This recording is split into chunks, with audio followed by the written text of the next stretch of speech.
From Singapore to Slovakia, from Bangkok to Berlin, home is where our global journey takes us. I'm Doreen Cumberford, and this is Nomadic Diaries, where we explore the vibrant world of international living through authentic stories and expert insights. Join us as we navigate the challenges and celebrate the joys of living abroad. Together, we're mastering the art of global lifestyles.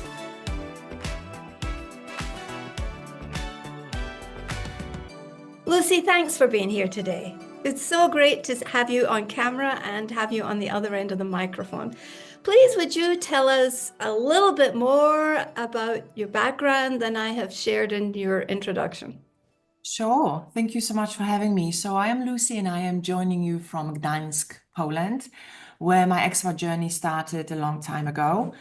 And what started to be a 1 year intercultural trip to the US turned out to be a 20-year-long voyage across the UK, the US, Germany, Spain, and France. And recently I repatriated into my home country together with my husband, and I live here with our two beautiful sons. We live in Poland now. I never thought I would come back to Poland, but now I can add repatriation to my repertoire of skills as an expat coach. I always, however, wanted to live abroad. I always had that dream, that vision of living abroad. And I think I will be moving again. I don't know when and where. So I say once an expat, always an expat. So having lived abroad for 20 years, I think I will be living abroad sometime soon. If I were to describe myself, I would say that I wear many hats. First and foremost, I am a mom. I have two sons, 8 and 3. Secondly, I am an expat coach. I love coaching. I do it with a passion. I've always been related to coaching, education, teaching, lecturing. I love running. I am running a Paris Marathon in a month's time. You're going to do a marathon in a month's time? Yes. And tell me a little bit, we were talking about this earlier. Tell me a little bit about the details of that marathon. It's for mental health, is that correct? Yes, so I'm running for a charity this time, and I'm going to be raising money for CALM. So it's campaign against living miserably. This is what CALM stands for, but CALM Yes. supports mental health challenges. Excellent. So this is why I chose this charity, because I believe that we all have mental health challenges, struggles, difficulties, issues. So this is one Sure. of the things that I like doing in my life, running and supporting people while I run and cover kilometers.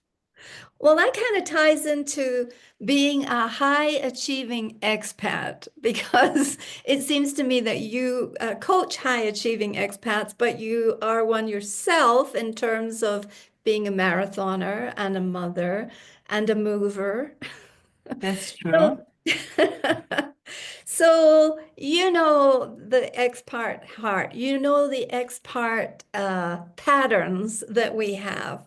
So, what patterns have you observed where clients, we all like to have this very polished exterior, especially with social media out there. But inside, we're always, usually, sometimes, privately battling some sort of challenge to adapting to another culture. So, Yes, Doreen. what do you see are the patterns? Yeah. Thank you, Doreen. And you see this question also ties into what we've just discussed. So the reason why I chose CALM as the charity is that my expats, so the people I've worked with for the last 20 years, they struggle, right? They have challenges, but they don't talk about them openly. And we all struggle. As a coach, I struggle myself. I have my ups and downs. I have my sad, difficult moments. So by running for this charity, I want to promote and raise awareness that we all have those difficulties. And now, what difficulties do expats hide? Actually, when they book a discovery call with me, and I ask them, so tell me about your current situation. They tell me, Lucy, I live in this beautiful city. I moved here for my partner's work, or I got relocated, or I have a great community, or I'm studying. I'm like, wow, so everything is Nice, perfect, great, beautiful. I nearly feel like saying, but, and then Yes. I instead follow with the question, so what's the challenge in the challenge? Yeah. And this is where they realize that something triggered them, something pushed them into booking that call with me. Because Mm, on the surface, everything is perfect. They have a picture perfect life that they talk about and share about on social media. But deep inside, they struggle with finding connection, yes. struggle with showing who they really are at work. They Yes. struggle with finding or going back to their hobbies, struggle maybe with sleep. They either don't sleep or sleep too much. It could also boil down to overeating or eating too little, not having anything else apart from work, right? So just focusing on the professional and ignoring their personal life. So kind of arriving at the end of the road and not having that something, that direction, that purpose. Some people call it essence. And they jump on a call with me saying, Lucy, what's next? I've moved, I have this great job, I have a supportive partner. And what now? People are jealous, people are happy for me, people are proud of Mm, my achievement. But what next? I don't even know who I am. I don't know where I want to go next. I feel scared of sharing because I should be actually appreciative and grateful for everything I have. And all I feel like doing is cry. So please help me. mm, mm. So that really actually shows the essence of the expat soul, doesn't it? I've talked about it for many years as being a cellular journey. Like it's we're actually moving and taking our body and our cells with us, but we're also infusing that with our mental, emotional, spiritual well-being as well. So it's a Absolutely. combination of those two things. Yeah. Yeah. And so a lot of successful expats feel like we should be able to handle everything. We've chosen to do this supersized life. How does this become problematic? It becomes problematic because we think we need to be able to manage it all by ourselves. And Mm, everyone expects it from us, right? But we expect it from ourselves. So yes. we have very high expectations of ourselves. You've mentioned high achieving, you've mentioned ambitious, you've Hmm. mentioned wanting it all. Yes, we have high potential. Yes, we are hungry for success. We are hungry for life. We have a lot of resources. So we want to live a rich, fulfilled life. And we are scared, ashamed to ask for help. We think we can manage it all. We are self-sufficient. Mm, Um, and I think there is another layer to it, right? If we have taken our family with us, there is a lot of weight on our shoulders. So we're not supposed to ask for help, right? Then mm. we are not supposed to contact our family and friends and worry them about our struggles because they Okay. think that we are so well off, that we've got appointed this position. So we don't want to worry them. And then if we, for instance, struggle because we didn't get that promotion, because we've been working so hard and we are not noticed, then we might be thinking, oh, maybe I shouldn't ask for this promotion. Maybe I should just be quiet and be happy with what I have because I Mm, always want more. Maybe enough is enough. But then we are not unlocking our potential. So I think it's more complex and intricate than that. But I think being self-sufficient and not asking for help is limiting our possibility for connection, right? So if we don't ask for help, we don't show that we are vulnerable.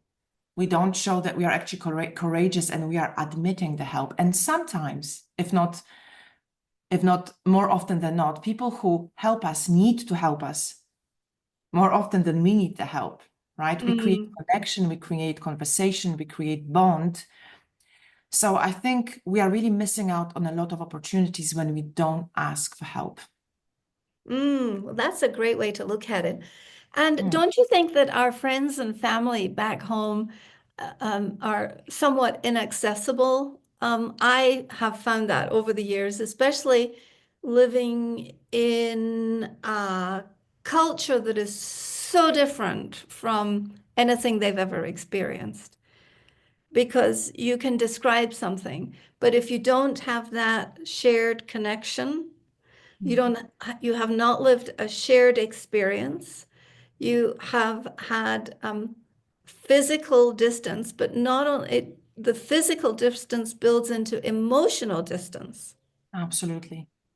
And so that's not even an avenue that is accessible. Absolutely. Yeah. You cannot explain it, right? You cannot explain your struggles. Your family is not there and they cannot relate to your problems, right? Because Exactly. they have their own issues and they still think that your problems, your struggles are not comparable. They think they are petty because you are Mm, abroad, you have mm, more opportunities, better opportunities. This is at least what I have observed in my own journey yeah. and in the one I have accompanied with many expats. So I have developed a program why expats suffer in silence, and it has been met with a lot of interests. Please, Mm. expats, do not suffer in silence. Reach out and speak about your challenges because you are not alone. And the flip side of that is that we may suffer in silence and have challenges, but we're also not joined in celebrating the wins because we have wins as well. We have successes. If I manage to string 4 sentences together accurately in Spanish, that's a miniature success for me. But Yes. nobody else is going to really appreciate how hard it is to learn a new language in my era after learning 3 or 4 other languages. Yes. So we are lacking in that juntos, that spirit of togetherness, purely on the basis because we can't celebrate. Yes, that's so true, right? And a lot is taken for granted, right? Nowadays, people move, people study abroad, everything is so much more accessible. So those successes and those wins are taken for granted, right? So Exactly. yeah. So we used to it was a prerequisite to work abroad in order to be promoted, for instance, to be able to be promoted to a manager of a team. Now, working with international people is more accessible. We don't need to move abroad necessarily to be able to do it. We can do it from the comfort of our living rooms, right? Sure, sure. Just like this, I'm in Mexico and you're in Poland, and we can share a conversation and we can share ideas. But that doesn't necessarily mean that we have all the time and the space and the energy and the attention to do this every day, right? Exactly. But Exactly so. let's talk about confidence. The expat lifestyle gives us opportunities to grow, to move, to be challenged. But what does that do to our confidence level? Do Mhm. do we grow confidence in the process or do we Mhm. grow doubt in the process? I'm really curious as to your Mhm. experiences with your clients on the subject of confidence. Confidence, that's a big one, right? Because we want to move abroad and we don't want to manage or just get by. We really want to move abroad and we want to thrive. We Yes, to boost our confidence, right? This is what moving abroad should do. So what have I observed over the years? When we move abroad, we are inevitably taken out from our familiar setting. So whether we want it or not, our confidence will be shaken. First of all, the definition of confidence, is seen differently across cultures. What is seen, perceived as confident in the US is not necessarily the same in Japan or correct. Poland or Holland or Germany, right? Yeah. Then I called named a few countries, but then what is the setting you work in? What is the corporate culture that Yeah. you are in? Or who are you working with if you're a self-employed person? So this is the setting in which you will be working. And this is my son screaming in the background. If you can I hear. can't hear it. Okay. He's very confident. He is definitely very confident. So confidence is believing. that you can rely on something or that you can rely on yourself. When you move and you live in a new country, in a new city, in a new flat, and you are working for a new company with new colleagues, there is very little certainty that you can rely on, right? There is a lot of ambiguity. So what happens is we tend to be passive or aggressive rather than confident, right? So that's what I've observed. We won't ask questions. We won't raise our hands, to participate in projects. We might be withdrawn, shy, because maybe we don't speak the language or we thought we do, but oops, the accent is not, what we thought it was, or maybe the Sure. fluency. So confidence is more passiveness, or even it goes into the other direction and we become more aggressive. This is where we have managers, I don't know, firing Mm, everyone or becoming yeah. very dominant in meetings. So we definitely need to find our feet again and see, so what is my personal brand? I've been chosen to do this job. I decided to move abroad. Who am I actually? Mm, What mm, have what have I been given good feedback on? What have I been chosen to do this job for? What are my skills? What is my competence? So I think at the beginning, it's best to observe rather than act, ask questions, and grow our confidence again. It might be a recalibrated or reshaped confidence, but it will be different type of confidence, because the confidence might be in a different language, right? It mm, will be a right. new setting. Mm, So and I will repeat, we want to thrive. So we definitely want to set ourselves for success and not just manage and say, okay, I used to be more confident. I used to be more powerful. I used to be more compelling. I used to be um, more, yeah, maybe more convincing as a speaker. You will mm. be different in a new setting. So don't try to compare yourself to an old you.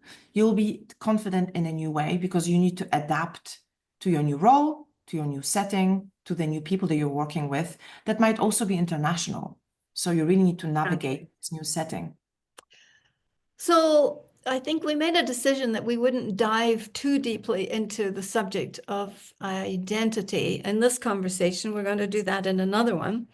But um, how does this relate to our relationships? Mm, Because, a lot of building confidence I found is after I've sort of assimilated and gathered my tribe, who are the people that I can turn to at any minute for support, assistance, celebration, yeah, for just a sense of well-being. Um, yeah. those are really, I find those are very, very important to me as an expat. Can you Mm, talk to us and speak to a little bit about the importance of relationships and how we manage them in a transactional or a very transient setting? mm. I think this is an extremely important aspect, because we have the relationships, let's say back home, and I know back home, wow, can mean so many things, right? And then the relationships that are close to us, of people who are the nearest. So I think what I've observed over the years is that we expats, we really need to make an effort. We need to be very strategic about how we manage our community, who we let in into our lives, and how we go about it. But Mm, in those situations when I said we have to find our feet again and things are ambiguous and we are, getting to know the culture and the setting we're in, it's not easy. Um, no. so I always encourage my clients to do it one step at a time. And if they don't do it for the sake of relationships as such, because they don't want to be disappointed, they don't want to invest themselves, they are afraid that the person they might, develop affinity to will leave, move Mm, on, go back.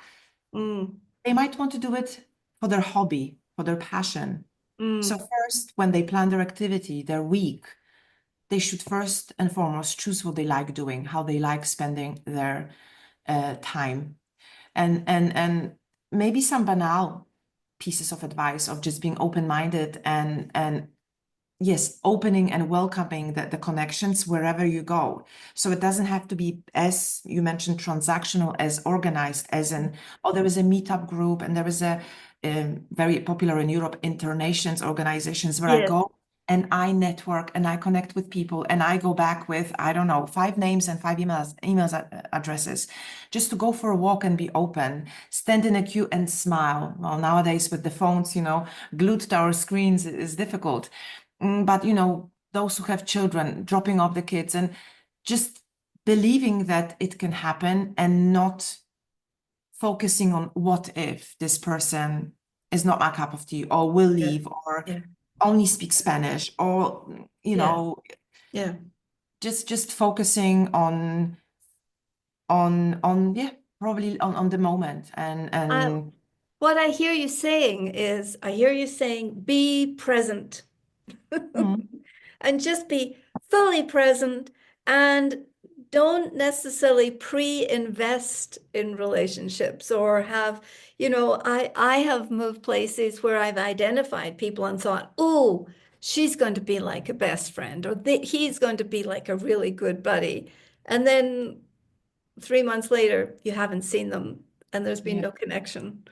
And absolutely. so sometimes the desire is there, but the energy is not necessarily there.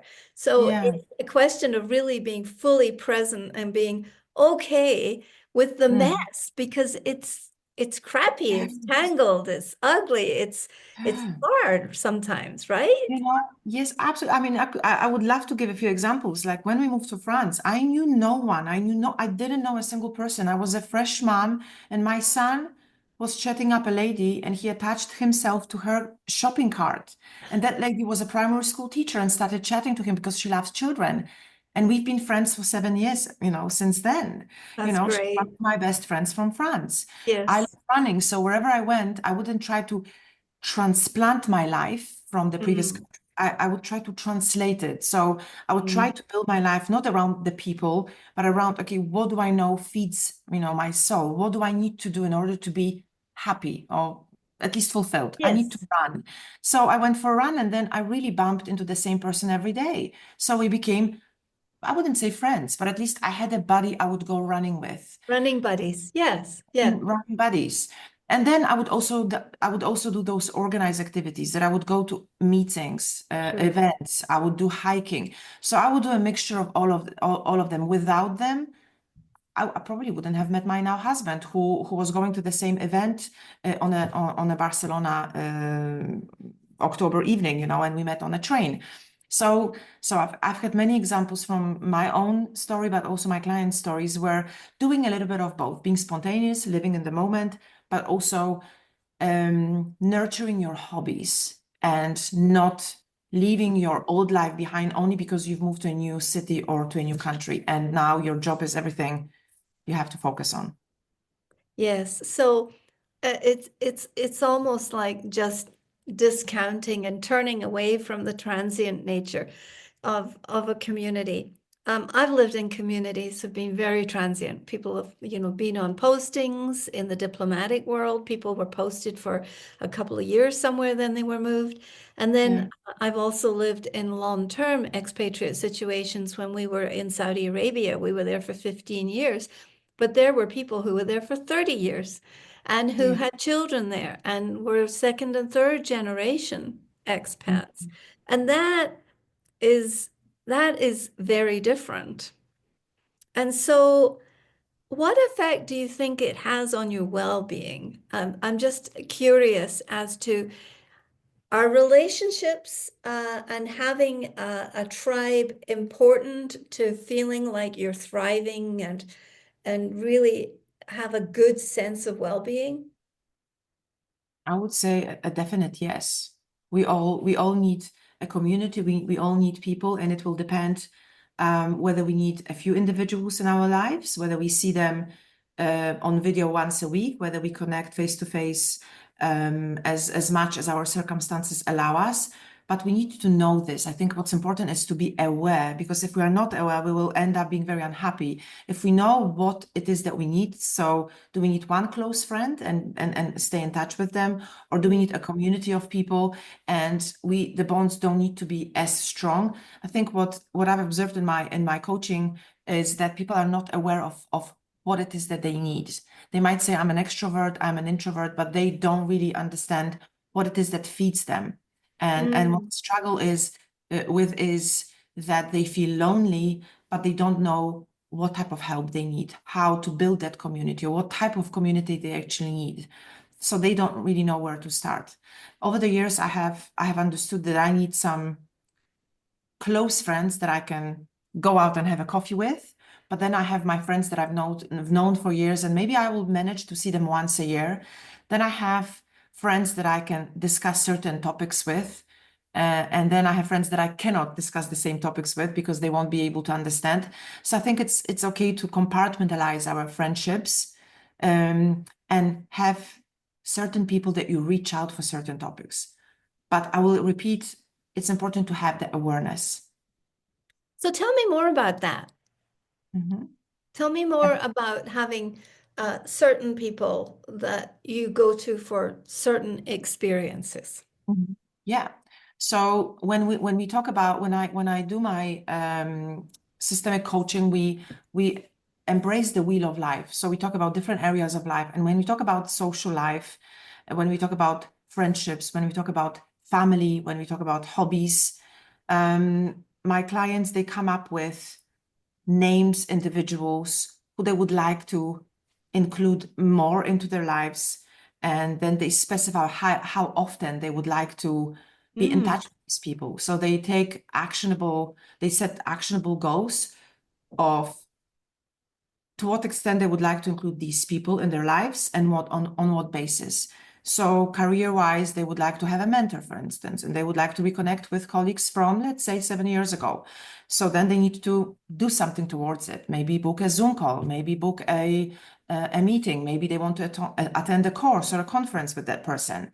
And then if we move to friendship, so close friends that they want to do something together with. Maybe it's, I don't know, a weekend away, maybe going to a concert with. Then when we move to sports, hobbies, recreation, they have a circle of friends with whom they like, I don't know, going golfing, jogging, cycling. These friends, for instance, they don't really want to go and do I don't know, concert or a conference. These people they only do sports with. Then they Yes, they're the movers. exactly the movers, and we move through the 8 areas of their lives, and in each area they identify their key people, key individuals who they want to include, engage in their lives, and do it in a more active way. So it's not just on paper, but Right, in practical terms. sure. So what are the 8 areas of their lives? I usually talk about 7 areas, so I'm really curious. What are your 8 areas? Tell My me. 8 areas.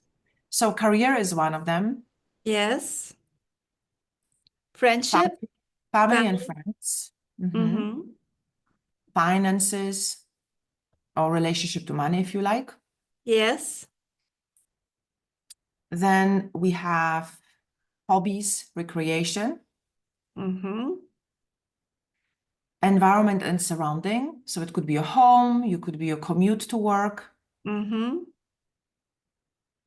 your personal development. Yes. Mhm. Then your health. So physical health, mental health, spiritual Health and health. well-being. Yes. Yeah. Mhm. Yeah. And your important, significant other. Ah, So it could be your significant. best friend, it could be your husband, it could be your partner, it could be Mm, that one important person in your life. yeah. Yeah. I love that all coaches I talk to, everybody has a different kind of Sure. a zone, but it's really fascinating because really we touch on everything. So there's career, family and friends, finances, hobbies and recreation, environment and your surroundings, your personal development, your health and well-being, which is often frequently rolled into one, and also your relationship with perhaps a significant other. That's very complete. And Mm. How much time do you spend in your coaching around these topics, Lucy? Mhm. You see, it will depend on Yes. my clients because it all depends what they want to prioritize. So first we'll take like an iceberg view of these areas, and oftentimes, which is very interesting, they will feel more comfortable coming to me saying, I want to focus on my career, Lucy, or personal development. I only want career coaching because I'm this ambitious, right, and overachieving expat. So my relationship, not now, not maybe later. And I do systemic coaching and I do coaching. So I don't do life coaching and then sports coaching and then Right. mental coaching. I just do coaching. But of course, I let them choose. And they very soon they realize that all these areas are intertwined, interconnected. So when we start talking about career, then they see that the relationship also improve. When their career improves, when they feel more confident, more fulfilled, when they have a voice in their style, let's say being more assertive, that translates to their relationships and the other way around. So just by doing and by seeing it happen in their lives, they realize, wow, my all the areas are intertwined. So I try not to tell them. I try to wait for that aha moment in the coaching session where they realize that they cannot compartmentalize and leave something out for later, that life happens, in front of us. Exactly. And we cannot ignore some areas. And it's funny how holistic we are. I mean, I think we Yes. all start out thinking, oh, I have to focus because I have to come up with a topic. But then you discover that that has legs that actually, like a spider, there's Yes. actually one leg in like you've talked about the 8 areas, and in these Yeah, 8 areas, one topic can be affected by all of those 8 areas. And so just by absolutely. improving and focusing on one, we benefit all of us. Yeah. It's Yeah. fabulous. That's it, like finance, right? So if our finances improve, it could mean we can, I don't know, pick up a new sport. We can go on a trip with our family. We can buy a present for our significant other. Maybe Sure. not an example, but could be, right? Yeah, we all appreciate those moments so much. So Mhm. your clients are scattered across the globe, but you recognize that there are patterns, and we've talked about some of those patterns. And I'm just wondering if you have one piece of advice, just one golden nugget that you notice yourself constantly sharing, that you Mhm. notice is a repetitive pattern with so many people you see, what would that piece of advice be? Yeah, that's a good one. I think this is one of the most frequently asked questions, right? What are the common challenges expats face? And I think I have taught myself to answer it in this way. It depends where you're at on your expat journey, A, and B, why did you move abroad? Did you Yeah. follow your partner? Did you escape? Yes. Did you go because you wanted to explore, or did you chase a job? So these are the Mm. reasons why you moved. Of course, just, journey speaking. And going back to A, where you're at, are you just thinking about moving abroad? Because if you're just wondering where your place could be, what country, you could be your best self, then your challenges will be different to someone like you and I, who have been abroad for you 50 and me 20 years, right? So 70 years here. 70 years Amazing. together. So I divide my expats into expats to be. They Mhm. face Yes. different challenges. Then we have first-time expats, the fresh, starters. They've just moved abroad. They're excited. Woohoo! They are thinking about they are still in the Honeymoon expat. honeymoon. Yeah, everything's Let's call them that. exciting. Yes. Then we have the repeated expats. So I Right. was living in the US and then UK and then Germany and then France and then Spain. Started thinking, oh, where do I really belong? Am Yes. I going back, staying, moving on? Who am I really? I started comparing. Oh, in France, this was better. And in Spain, I love that. And in Paul, never living in the moment, always comparing and actually wondering, where do I belong? And Yeah. then finally, the fourth type of expat is the long-term expat, which could also be the repeated expat, like you, who has lived abroad for a A long while. period of time. It's really relative, who are afraid, which I have noticed, of settling down, right? Because settling down means the thrill and adventure is over, right? Because once you move, there is always the novelty, the uncertainty, the adventure. But once you settle down and they're afraid that the adventure is over and they have to settle, they have to also decide that this is it, this is home. Exactly. And I also, think home is a Mhm. decision. It is not a place. Yes, It's it's a a decision. decision. I'm Yeah. I'm finishing up the book Unsettled, when home Uh, doesn't feel like home. oh, I love the title. Somebody said that, home is all the places you've lived in, or home is the place where all your attempts to escape, didn't work Right. out. It ceased. So yeah, the long-term expats, which I see myself as a long-term expat, where you feel like a traitor, right? You left your home country, you don't speak your mother tongue fluently, you don't speak any language fluently. I speak 5 languages and none of them the Exactly. level I would like, it is fluent, but it's not perfect. Not my, Right. my Polish is far from perfect. So these are the challenges we face. Yeah. So if you were to summarize, if you were to ask me to summarize and give this nugget to my expats, is to decide what type of expat they are and Yeah. to be more compassionate with themselves and say, okay, you feel this way because you are a repeated expat. It's Mm, absolutely normal that you don't belong because you've been in all those countries. And of course, you are too foreign for home and too far away for this place. You will never belong. Living abroad is a trade-off. It's mm, culture and it's an adjustment. You will never belong. You will never fit in. You will always feel like you're a little bit of this, a little bit of that. Just accept it. You can have home in many places. You might absolutely. you might feel like a Absolutely. traitor. You might speak foreign languages, and none of them feels your Mm, like that language. And that's the case with. yes. So that's. I had to figure that out. I had to figure that out when we decided in our retirement that we Mhm, wanted to rewire as mhm, expats because we were more familiar in living a cross-cultural life than we were a monocultural life. And we were no mhm, longer a good fit for monocultural. mhm, And one of the things I did at that time was I have a heart and it has all of the flags of the nation countries I've lived in. mhm. And I took the heart apart. I disassembled it, and Yeah. I have my heart home, sort of my nostalgic, my where my sense of love is from is definitely from Scotland. But Mhm, then each other place shone a light on a particular growth pattern or or characteristic that I wanted to be or experience along the way. mhm. And that was very, very helpful. And I recognize the need. I think that's very good wisdom and advice that you're sharing with people to decide what kind of expat you are. And Mhm. what is the focus of the journey you are currently on? Yeah, absolutely.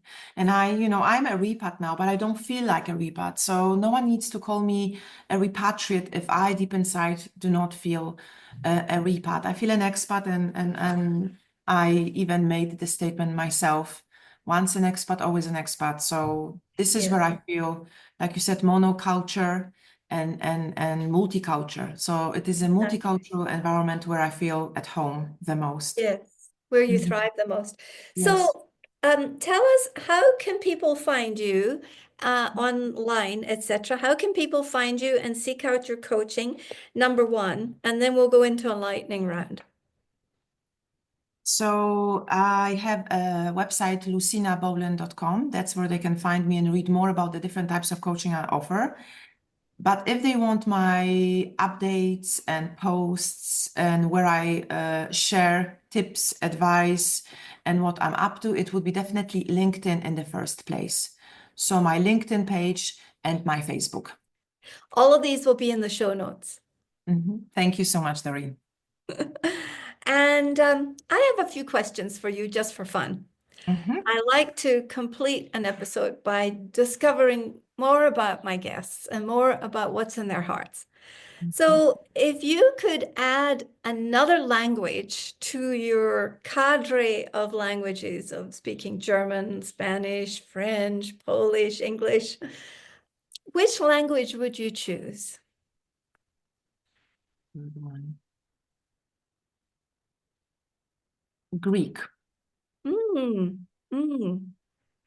And if you could transport yourself for 24 hours on the planet to somewhere you've never been, where would you choose? Alaska. Ah,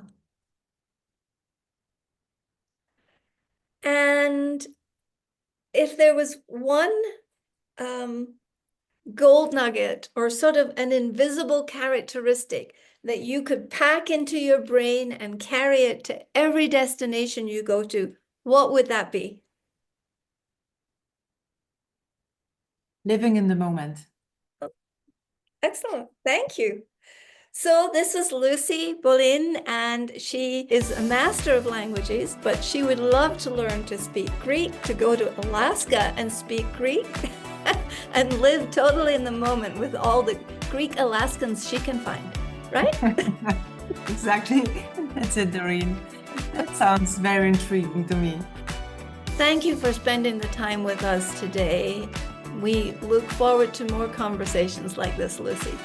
This was so lovely. Thank you, Doreen, for having me. I can't wait for our next conversation. Thank you for listening to this episode. Please follow and like Nomadic Diaries. And so for today, it's hasta luego, masalama, sayonara.